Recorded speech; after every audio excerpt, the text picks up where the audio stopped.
Hola, ¿cómo están? Estamos ya por terminar los videos relativos a elaborar un artículo. Este taller en el que ustedes van viendo los videos, van haciendo las tareas y nos reunimos para revisar sus avances. Justo ahora vamos a ver el tema de revisiones.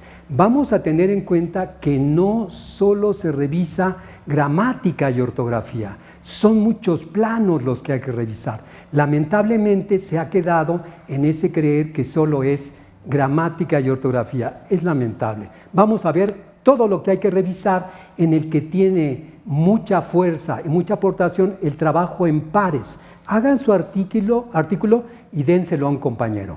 Hagan el artículo y fundamentalmente dénselo al enemigo, porque el enemigo va a ver todos los errores. El amigo va a decir, está bien, sí se entiende, porque es el amigo y siempre hay una carga afectiva que no le permitirá ser muy crítico. Tenemos que ser muy críticos en la revisión, porque en esa revisión estamos viendo qué vacíos tenemos, qué errores tenemos, qué fallas cometemos, y hay una gran oportunidad de conocerlos, superarlos y de esta manera crecer. ¿De acuerdo? Muy bien.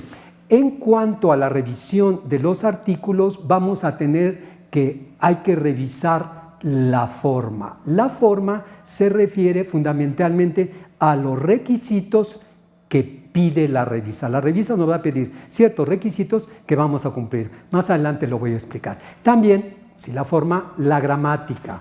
Un compañero, el doctor Gustavo Abel Guerrero Rodríguez, dice con gran claridad, fondo es forma y forma es contenido. Si está mal escrito, no voy a poder ir al contenido. Y si está bien escrito, pero no hay contenido, entonces no va a servir de nada. ¿Así queda claro? La otra parte que hay que revisar es el contenido. En ese contenido vamos a revisar el texto, la estructura, las particularidades, se aporta. Y también vamos a revisar algo muy importante, el estilo. Cada quien tiene un estilo personal. Nosotros sabemos que al dar la clase imprimimos ese estilo. Generalmente ese estilo se va a presentar y da nuestras particularidades, que luego habitualmente tenemos que adaptar a un espacio, un contexto, una revista, y poco a poco lo vamos aprendiendo para que nos publiquen. Si conservamos nuestras particularidades porque nos gustan y no nos llevamos a las de la revista, seguramente no nos van a publicar. Bien, veamos entonces requisitos de la revista. En cuanto a forma, tenemos que cuidar mucho los requisitos de la revista. ¿Cuáles son los apartados que me está pidiendo?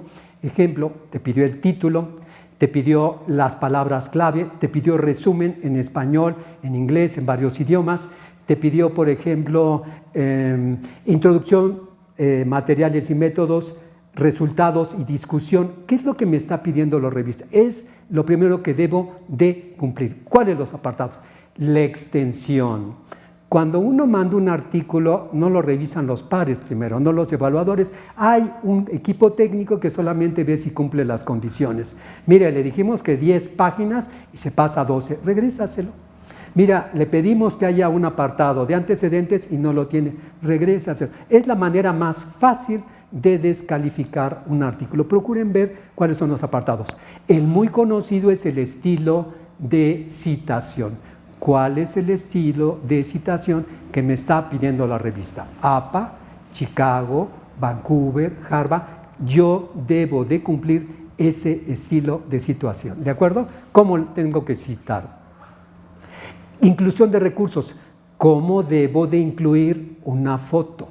¿Tiene que tener pie de página o va arriba el enunciado? ¿Cómo se incluye una tabla? ¿Cómo mando los originales de fotos o de tablas? Habitualmente se pide separado del texto, porque el que va a formatear va a decir dónde van esas cosas. Y pide con ciertas condiciones y pide sus enunciados, sus particularidades. Procuren cumplir eso, vean todo lo que tenemos que poner. ¿Cómo van las referencias en el cuerpo del trabajo? Si lo voy a citar con el Chicago, Harvard, Vancouver, si voy a poder tener notas a pie de página, ¿cómo debo de hacerlo? ¿De acuerdo? Eso también. Y muy importante, en estos requisitos de la revista, yo les recomiendo que si quieren publicar un artículo en cierta revista, busquen artículos sobre esa temática, ya publicados en esa revista. Sobre esa temática, es que no hay nada sobre orientación, hombre, pero hay sobre asesoría, hombre, hay sobre dar clases. Busquen esos artículos similares, léanlos, para ver el nivel de discurso, para ver el nivel de documentación, para ver la estructura argumental. También busquen quienes forman parte del comité editorial. Están los nombres y dicen, bueno, ¿para qué quiero los nombres? No, ve el nombre y busca cómo escribe ahora integrante del comité editorial y vas a ver su nivel de discurso. Busca 2 o 3, busca artículos que ya aparecen y te estarás dando una idea de qué expectativas tienen que cubrir, qué esperan ellos de mi artículo y allí existe la posibilidad o no de que lo acepten.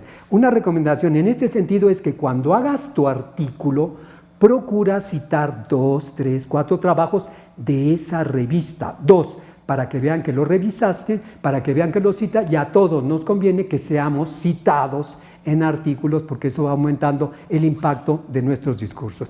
¿De acuerdo? No pierdan de vista desde los requisitos de la revista quién es el comité y qué esperan de ustedes en su aportación. Asegura que puedan ser publicados. ¿De acuerdo? Vamos a pasar a lo habitual, la gramática, pero la gramática no es solo ortografía, es vocabulario. Si no conocen una palabra, ¿cuál es su significado? No lo usen. No usen esa palabra o procuren aclarar el significado para usarlo con precisión. Es mi gran preocupación, un uso muy pulcro del lenguaje, y de repente oigo a compañeros, oigo a alumnos, tesistas de maestría, de doctorado, que usan las palabras y yo digo, ¿y qué ganas de preguntarle qué quieres decir con sujeto epistémico? Porque de seguro se va a tropezar las primeras de las veces. Usen las palabras con precisión. Más adelante lo voy a subrayar con mayor claridad, pero siempre que escriban y para manejar las palabras, tengan a la mano el diccionario de la Real Academia. Tengan a la mano un diccionario de sinónimos. Los dos los pueden tener abiertos en la computadora, ir consultando para usar con precisión. Busquen, a veces es más complicado en la computadora, un diccionario etimológico. Usen también 1 o 2 o 3 diccionarios del área donde están escribiendo.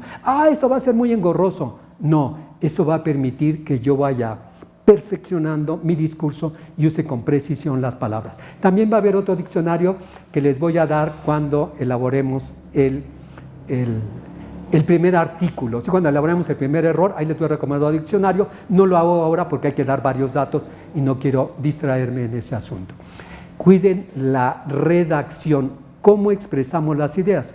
Un artículo es un texto de carácter argumentativo. Quiere decir que yo voy a presentar ideas, conceptos, explicaciones para convencer respecto de una idea. Si no presento con claridad esas ideas, esos conceptos, no voy a convencer a nadie y seguramente me van a dejar. Yo tengo que hacer un artículo que vaya cautivando al lector, que llame la atención desde el título, que mantenga y si puedo ir incrementando la atención mejor. Eso se logra con una buena redacción que expresa con orden y con claridad las ideas. Si no está expresado con orden y con claridad, no voy a convencer a nadie, me van a dejar desde el título. He visto títulos de artículos publicados que están mal escritos o que son larguísimos y que no logran captar mi atención. ¿De acuerdo? Y la consabida ortografía. En esto voy a hacer un pequeño hincapié. Si empiezan a escribir, no tengan miedo de acercarse a un compañero que tenga buena redacción. Mejor si consiguen un corrector de estilo. Consigan un buen corrector de estilo, se van a enterar que los correctores de estilo, los buenos, tienen muchísimo trabajo y luego pueden tardar en regresarle. Consigan un corrector de estilo, indaguen o que el corrector les explique qué es corregir un documento en Word con control de cambios. En Word, todos los Word tienen un mecanismo que es corrección con control de cambios. ¿Qué quiere decir? Que él recibe el documento, activa lo que se llama control de cambios y todos los cambios que él haga van a quedar indicados en el texto. No, mejor que lo corrija, no, mucho cuidado, porque de repente si él lo corrige sin decir que corrigió, puede haber cambiado ideas por una preposición, por un orden de palabras, puede haber cambiado una idea que ustedes querían expresar. Si lo hace con control de cambios, me lo regresa con control de cambios y yo con ese mismo programa voy aceptando o rechazando los cambios que él hace, pero al mismo tiempo me voy percatando de mis errores y poco a poco voy mejorando mi redacción, ¿de acuerdo? Háganlo de esa manera en plano de revisión de lo gramatical. En cuanto al texto, que tiene que ser lo medular, porque de cierta manera lo dije, la ortografía, la redacción, que lo vea un corrector de estilo, hasta los tipos de citación, hasta los requisitos, lo puede ver un corrector de estilo. Lo que es muy importante es el contenido del texto, y eso depende esencialmente de mí. Al revisar un texto, ya lo hemos dicho en un artículo, hay que ver que planteamos un objetivo. El objetivo fue describir qué era la calidad educativa y qué requisitos se deben de cumplir para lograr calidad educativa en una sesión de clase. Todo lo que escriba, desde el título hasta la última palabra de las conclusiones, incluido todas las referencias, tienen que estar orientados a explicar qué es la calidad educativa y los principios o las particularidades de la calidad educativa. No debe haber nada más. Recuerden esto que dice el brillante doctor Joás Gómez, que dice, si el cuento se llama Caperucita Roja, todo tiene que tener relación con Caperucita Roja. Si estoy poniéndote información que no va con mi objetivo, que no corresponde al título, ahí estoy perdiendo la claridad del objetivo. La organización. ¿Cómo voy a presentar las ideas? Lo he dicho, es un texto argumentativo para convencer. ¿En qué orden presento mis ideas? Lo estoy haciendo adecuadamente, estoy revisando si presenté adecuadamente mis ideas para convencer, o hay una idea que debería de presentar después o alguna idea que debería de presentar antes. Cuiden que haya una organización. Exhaustividad.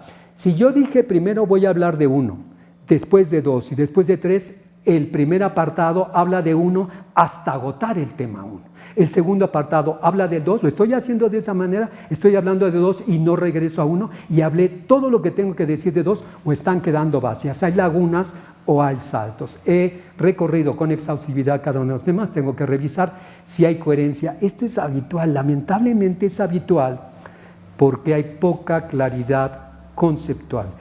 De repente hablan de un tema, citan a teóricos y citan a otros teóricos que contradicen, que no acuerdan respecto de un planteamiento. En constructivismo hay teóricos que no tienen el mismo planteamiento y los citan dentro de los textos como si fueran complementarios. Grave error. No hay coherencia en ese discurso porque estás poniendo en el mismo discurso planteamientos que no se comparten. Mucho cuidado.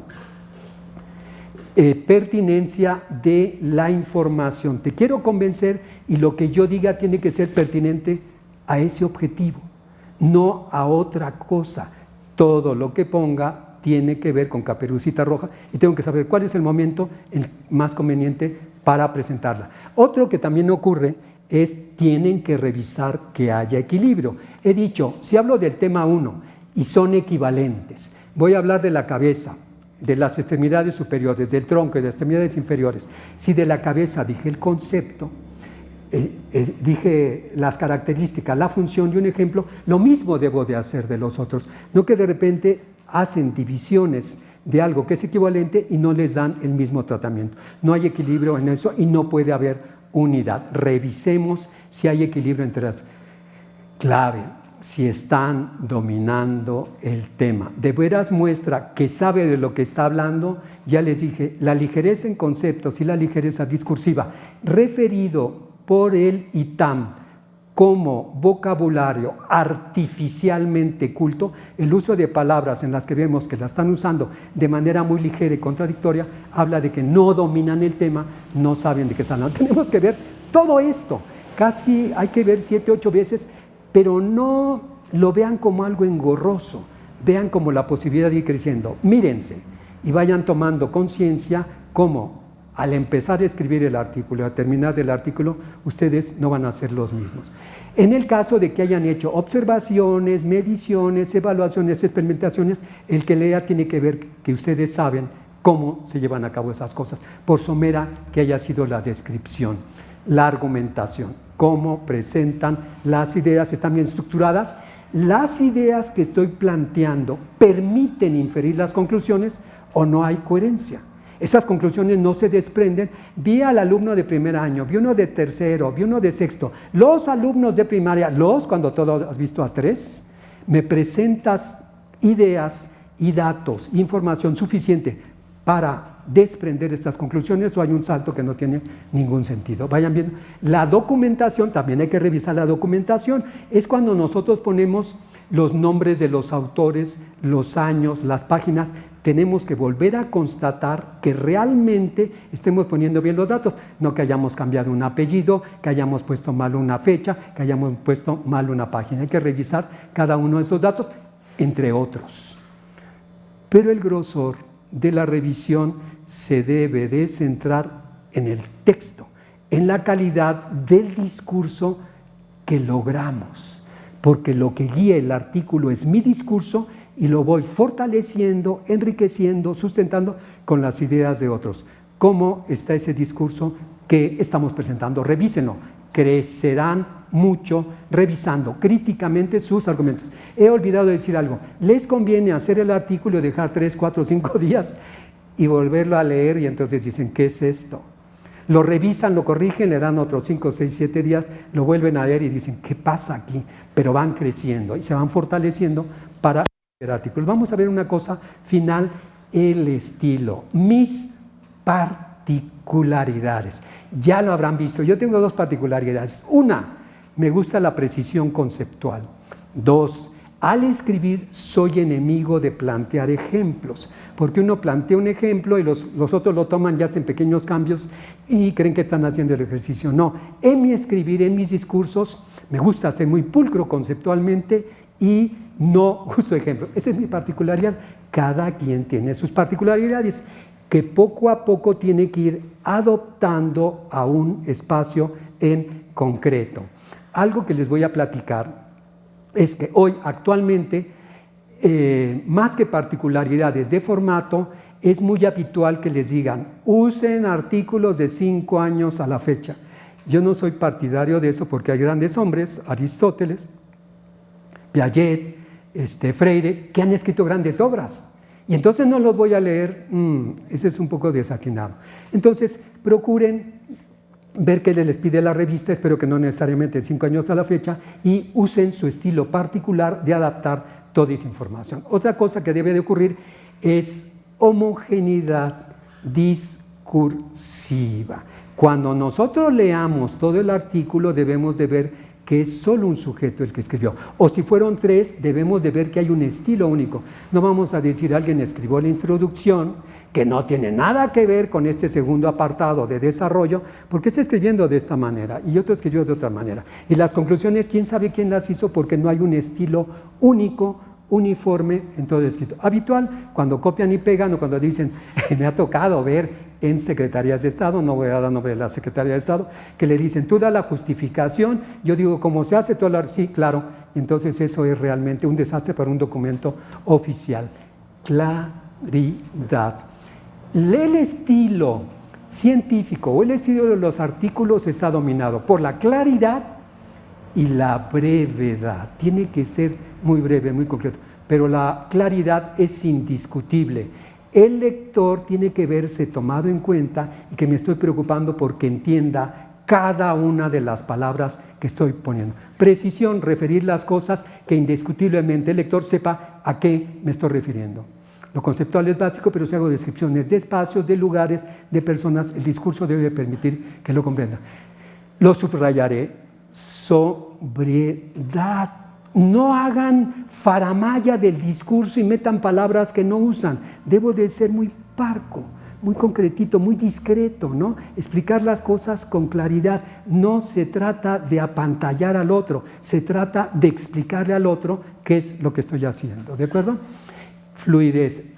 Si el sujeto empieza a leer nuestro artículo y se tropieza, vean, bueno, yo soy muy expresivo con la cara. Si le doy a alguien a leer mi artículo y empieza a hacer caras, o se tropieza, o regresa, ese artículo no está escrito con fluidez. Fluidez es porque lo leo y en la primera comprendo qué es lo que me están diciendo. Si tengo que volverlo a leer, ya no hubo. Y cortesía, ¿no? Hagámosle fácil, grato, agradable al sujeto, con la posibilidad siempre de sorprenderlo. Nosotros tenemos algo nuevo que decirlo y tenemos que saber en qué momento le decimos, cómo cuidamos las palabras para que él sea sorprendido con nuestro discurso. Observen que no solo es ortografía y redacción. Eso entre otras cosas. Tenemos muchas cosas que revisar en un artículo. Muy bien, vamos a ver qué errores se pueden cometer. Cuiden mucho. Uno, el más importante, no tiene nada original que decir. Lo que está planteando ya lo sabía. Y generalmente uno lo va descubriendo en las primeras páginas. Este no me está dando nada, no me interesa, no lo voy a leer, no lo voy a citar, no lo voy a recomendar. Es cuando no aporta. O clásico, no cubren los requisitos de la revista. Hagan que otro amigo, que un colaborador, yo trabajo con grandes colaboradores, hoy tengo un colaborador que se llama Abner, un sujeto muy trabajador, que está estudiando ingeniería, pero que me puede ayudar y que lee, que no tiene la misma formación que yo y dice, aquí no entiendo de qué se trata. Entonces, a él le digo, a ver, ve si tiene todos los puntos que me está queriendo la revista y él puede hacerlo. Un tercero puede ver si hace eso. ¡Uy! Esto sí es un grave error. No saber de mi tema quiénes son expertos. Si yo voy a desarrollar un tema y no sé quiénes son los expertos de ese tema, no te metas. Si no sé quiénes son los expertos de ese tema y cuáles son sus planteamientos, recuérdenlo, es que son 9. Bueno, di cuáles vas a leer, explóralos, escoge 3, pero bien revisaditos, porque a la gente le encanta citar a 9 y luego no los entendió a ninguno, menos porque es más complicado. Escogí a 3, no sabe qué, voy a escoger a 1 y voy a hacer una revisión. Muy bien, pero es un experto en el tema, no es el primero que encontraste. Exposición confusa. Muchas veces, sobre todo hablando, más que escrito, yo digo, Cantinflas no ha muerto, no entiendo nada. Y a veces en artículos también digo, ¿de qué me está hablando este sujeto? Porque a veces denominan con diferentes nombres el mismo objeto. Y de repente ponen, vamos a hacer una evaluación, y vamos a hacer una medición, y vamos a aplicar un test. No, si tú pusiste evaluación, en todo el discurso usa la palabra evaluación para referir ese objeto. No estén cambiando los términos, porque en este caso la preocupación no es literaria, de que yo muestre un gran vocabulario diverso, no. Hay que procurar conservar los conceptos para que no haya confusión. Mal manejo del idioma, sobre todo, esto es habitual, cuando uno manda a otro país un artículo, le dicen, haga que lo revise alguien que tenga como lengua materna esto y que vea cuáles son los errores que ha cometido porque no domina en el que está escrito. Errores de inferencia es cuando las conclusiones no se desprenden del cuerpo del trabajo. Todos los hombres son mortales. Sócrates es mortal. Sócrates se casó 2 veces. Eso no se desprende de las premisas que he puesto. ¿Sí? Es habitual que de repente señala 1, 2, 3 casos y ya dicen toda la población, nada más revisaste 3 casos. Mucho cuidado con ese error. Debilidad argumentativa. No me estás convenciendo de lo que quieres convencerme. ¿De acuerdo? Esos son algunos errores. Hay muchísimos más errores que los ortográficos. Muy bien. Pues quiero agradecer su atención. Mando un saludo a todos los maestros del Sindicato de Maestros al servicio del Estado de México. Recuérdenlo, por la educación al servicio del pueblo. Gracias.